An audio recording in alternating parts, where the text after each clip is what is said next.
ज्योति मौर्य, आलोक मौर्य के संदर्भ में कुछ मित्र हमको बार बार फोन कर रहे थे, मैसेज कर रहे थे कि आलोक मौर्य और ज्योति मौर्य के प्रकरण में नया अपडेट क्या है। तो मित्रों, मैंने अपने स्रोतों से पता किया कि अभी सुप्रीम कोर्ट के वरिष्ठ अधिवक्ता डॉक्टर एपी सिंह, जो आलोक मौर्य के भी वकील हैं, वो अभी बृहस्पतिवार को प्रयाग यानी इलाहाबाद पहुंचे थे। वहां पर और भी लेटे हनुमान जी हैं जो उनका दर्शन करने गए थे और भी अपने व्यक्तिगत कार्यों से गए थे। तो वहां पर ज्योति मौर्य और आलोक मौर्य से उन्होंने मुलाकात की। गए थे तो आलोक मौर्य को से मिलने, लेकिन ज्योति मौर्य से भी उन्होंने मुलाकात की। दोनों लोग साथ में थे और दोनों लोगों से काफी देर तक बात हुई और उन्हीं के कथनानुसार कि मामला अब बहुत कुछ सुलझ चुका है, क्योंकि इधर कुछ संगठन जो वह हैं उन्होंने भी कोशिश किया, अधिकारियों का दबाव था। ये मुकदमा जैसे कि आलोक मौर्य तो बेचारा पहले ही सरेंडर किए बैठा था। 9 तारीख के बाद 18 तारीख, 9 के बाद जो है 20 दिन के लिए डेट लेना, और डेट लेने के बाद बिना किसी दबाव के, बिना किसी और शिकायत के उसने अपना सारा शिकायत अपना वापस ले लिया। पहले तो सरेंडर किए बैठा था, लेकिन अब बारी थी ज्योति मौर्य की।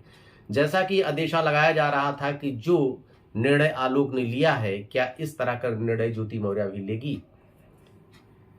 बीच में अभी कोर्ट की सुनवाई होनी थी, लेकिन किसी कारणवश पटल गई और 26 अक्टूबर को फिर सुनवाई है। लोग ये अंदेशा लगा रहे थे कि शायद ज्योति मौर्य भी अपना मुकदमा वापस ले, लेकिन सुनवाई न होने के कारण स्पष्ट नहीं हो पाया। जो 26 अक्टूबर को फिर सुनवाई होगी और 26 अक्टूबर को उम्मीद की जा रही है कि ज्योति मौर्य भी अपना मुकदमा वापस लेगी। तमाम मित्रों की इच्छा थी। आलोक मौर्य जिस तरह मीडिया के सामने आया, जिस तरह से बीना मानवी जी आई थी, महिला विकास मंच की अध्यक्ष जो बिहार से, उनके सामने भी ज्योति मौर्य भी थी। आलोक रो रहा था और अपनी बार बार अपनी गलती की माफी मांग रहा था। उसको देखते हुए बीना मानवी का भी प्रयास रंग लाया। हालांकि मीना मानवी के ऊपर बहुत से आरोप प्रत्यारोप लोगों ने लगाए, बहुत तरह का अभी फोन आ रहे थे कि उसने ये किया वो किया, बीच में गड़बड़ कर रही, लेकिन ऐसा नहीं। बीना मानवी का प्रयास भी रंग लाया और बीच में और भी लोगों ने मध्यस्थता की। और जैसा कि डॉक्टर एपी सिंह का भी कहना है कि हम जब गए इलाहाबाद, दोनों लोगों को समझाया।